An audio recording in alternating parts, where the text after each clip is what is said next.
ঘুম থেকে উঠে দেখি প্রচণ্ড রকমের বৃষ্টি, আর বারান্দায় এসে দেখি মানি প্লান্ট টবগুলোতে প্রচুর পানি জমে আছে। তো পানিগুলো ফেলে দিলাম, আর এদিকে মাংস ভিজিয়ে রেখেছিলাম, সেটা রেডি করে নিয়েছি। তো খিচুড়ি রান্না করব আজকে, আর হচ্ছে সাথে মাংস ভুনা করব। তো খিচুড়ির জন্য আমি চালটা লাগিয়ে ধুয়ে নিয়েছি। তো এখন হলুদ গুঁড়া, মরিচের গুঁড়া, ধনিয়ার গুঁড়া, পেঁয়াজ কুচি, রসুন কুচি আর কয়েক ফালি কাঁচামরিচ দিয়ে আর পরিমাণ মতো তেল দিয়ে ভালো মতো মাখিয়ে নেব। আর হাতে মাখানো খিচুড়িটাই আমার থেকে বেশি ভালো লাগে।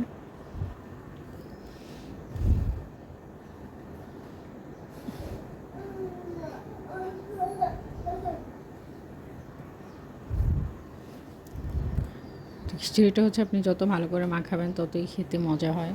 তো আমার মাখানো হয়ে গেছে, এখন আমি পরিমাণ মতো পানি দিয়ে দিব। পরিমাণ মতো পানি দেওয়া হয়ে গেছে, এখন আমি এটা আরেক চুলায় বসিয়ে এই চুলায় আমি মাংস বসাবো, তাই কড়াইটা বসিয়ে দিলাম।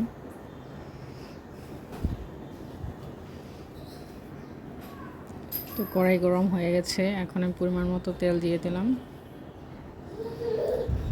তেল দেওয়া হয়ে গেলে আমি গরম মশলাটা দিয়ে দিলাম। গরম মশলা ভালো হয়ে গেছে, তার ভিতরে আদা, রসুন আর পেঁয়াজ একসাথে আমার পেস্ট করা ছিল, সেটা দিয়ে দিলাম পরিমাণ মতো। আর এখন এর ভিতর দিয়ে দিলাম হলুদ গুঁড়া, মরিচের গুঁড়া,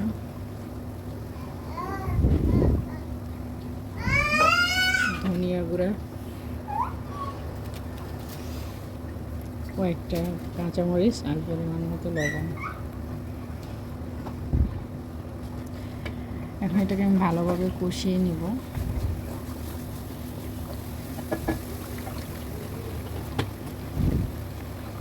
ভালোভাবে কষানো প্রায় হয়ে গেছে, তেলটাও মশলার উপরে উঠে এসেছে।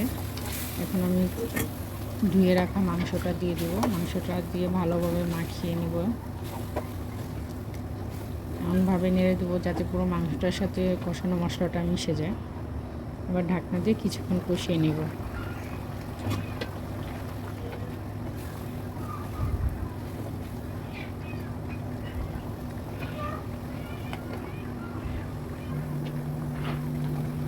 একদম আমার খিচুড়িটা প্রায় হয়ে গেছে। মাংসটার পানিটা প্রায় টেনে গেছে, এখন আমি দেখব মাংসটা ভালোভাবে তেলে ভাজা ভাজা হয়েছে কিনা। একটু ভালোভাবে কষিয়ে নিয়ে তারপর আবার ঢাকনা দিয়ে দেব। আর একটা আলু কেটে রেখেছি, সেই আলুটা দিয়ে ভালোভাবে আবার নাড়াচাড়া করে দিলাম।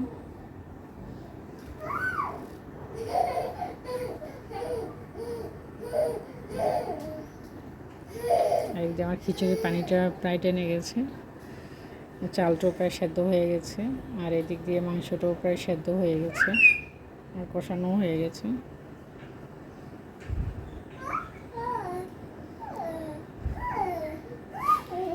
গরম পানি করে রেখেছিলাম, সেই গরম পানিটা দিয়ে দিব।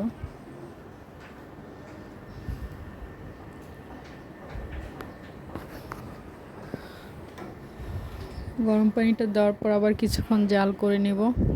যেহেতু আমি মাংসতে ঝোল রাখবো, তাই আমি একটু পানিটা বেশি করে দিয়েছি। রান্নার মাংসের ঝোলের সাথে খিচুড়িটা খেতে বেশি মজা হয়। আমার মাংসটা বেশ হয়ে গেছে।